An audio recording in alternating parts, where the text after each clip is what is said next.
Hey, Thor, what do you got over there? Well, we have here a bucket, a machete, and a knife. And what are you going to do with that stuff? I have no idea. Well, I've got a very good idea. Let's go. So I'm looking for a particular spot. There was a maguey out here, a big spiky plant. It's the kind they make mezcal with, which is like tequila. It's the same kind of plant. It's in the same family. It's in the agave family. And what I noticed when I was walking around the other day was that one of these had flowered. And it was in an area I don't walk very often, so I didn't notice it flowered. And what I want is the seeds.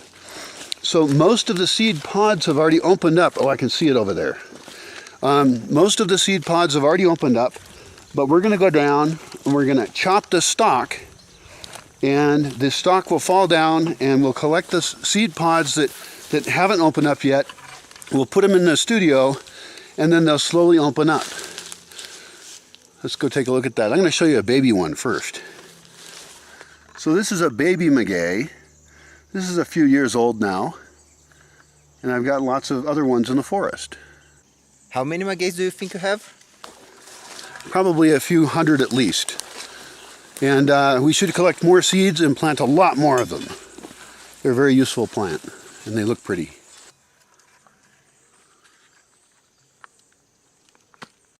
Why is it dead? Well, this kind of plant, normally it grows a flower one time and then it dies. Some people call these century plants. They don't actually mature in a century. It's about 5 to 9 years actually. So they have one chance at reproducing. Sometimes they'll have ones come out the side. So there's cases where that's not always true, but normally it's one chance to flower, then they die. So our plan is to chop this big stalk down with the machete. And you'll notice how the seed pods down on the bottom are all brown. And they've already opened up and dropped the seeds. Almost none of those seeds will actually germinate on the ground. But if we would have caught this earlier, we could have got all the seed pods. In any case, we'll get some. And so instead of having like almost no babies produced from this flowering, we can make thousands of plants off of one flower if we treat the seeds right. This is called seed collecting. And since humans are so good at destroying life everywhere, it's nice if we have a chance occasionally to get in there and collect seeds and make life. That's good. Yeah. Let's go. All right, let's chop it up. That's quite an impressive flower, really. And they're kind of fun to watch. They take many months to grow up because it's really as thick as a tree here. It's a little softer than a tree would be, but it's still, as you can see, still takes some real work to chop through that. Here we go.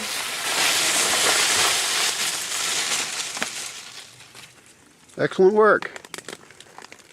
Yeah. Well, this might not be as bad as I thought.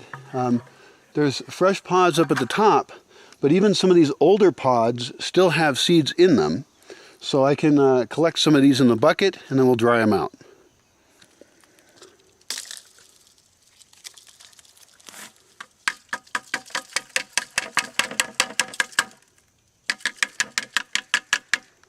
So yeah, I wasn't expecting to get a whole lot of seeds out of this, but it turns out the ones that are dead have plenty of seeds in them. They haven't fallen yet.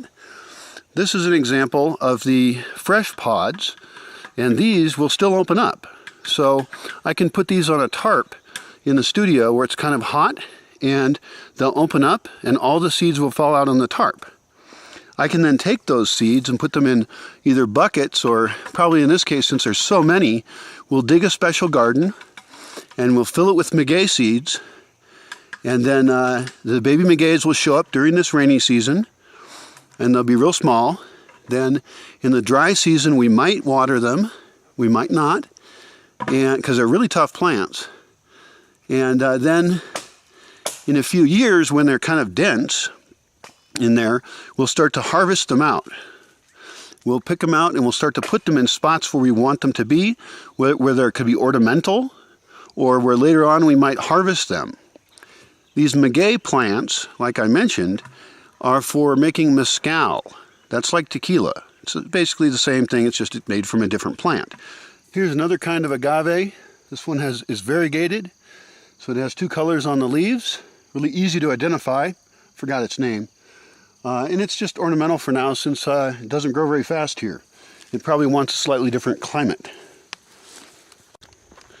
So you might wonder, why do I want all these magueys? I want thousands of them.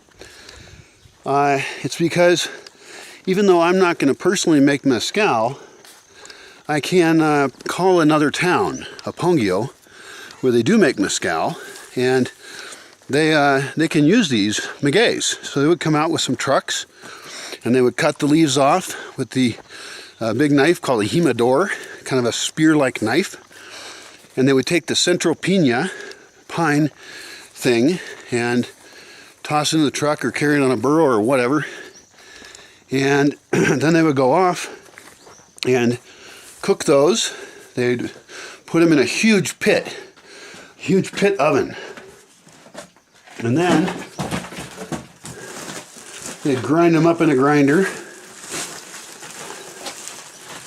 and then add yeast and ferment it and distill it and make the mezcal. And they would pay me for the magueys that I grew. That took me almost no work to grow. It's a good deal. Another very important part of the magueys is that the birds like them a lot. They're also pollinized by bats. So bats are a very important pollinizer. They come out at night and they're attracted to the big flowers. So none of the plants that we talk about here exist in isolation. They're all part of a bigger system, an increasingly complex, biodiverse system. Currently, we have a spreadsheet that has over 360 different plants that we've identified here. And with each one of those, we want to think about its place in the forest and also its place in our own society. Can we use it as a fiber, a dye, food? Does it feed animals? What is this plant's place in the system here? So you may not have magueys where you live, but hopefully you're getting the idea that you can collect seeds and propagate them. So wherever you're at, with the kind of forests you have access to and the kind of plants you have access to, you can be a plant daddy or a plant mama. You can make a greener world. And in this case, it's even a useful plant. So I hope you're inspired.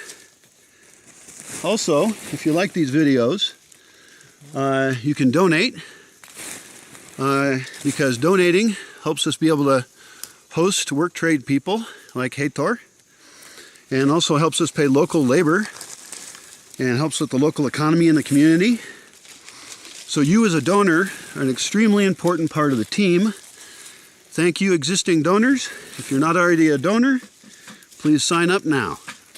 Thanks. And I love having guys like Heitor here, because I get to learn about other cultures, and also he's not here to just relax. He's here to learn. He's here to make a better world and enrich his life.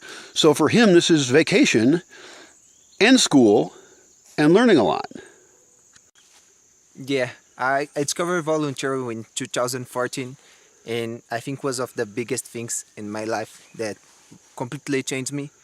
So since 2004, all my vacations was like, okay, I have some job to do and I have some things to do. And since then, I was going to places to permaculture, agroflorist, and things that I think it's beautiful. Well, good work. I put most of my seed pods in a bag, and I just took them whole. And then Heitor is knocking off the seeds to fill up a bucket. So it's two different methods, pretty much igual, same thing. It'll work out. All right, I think we got enough. I think we have enough. We have 1,000 of magueys now. Yeah, a lot. Well, let's head up. Here you go. All right, so we got a tarp here. We can dump these seed pods out.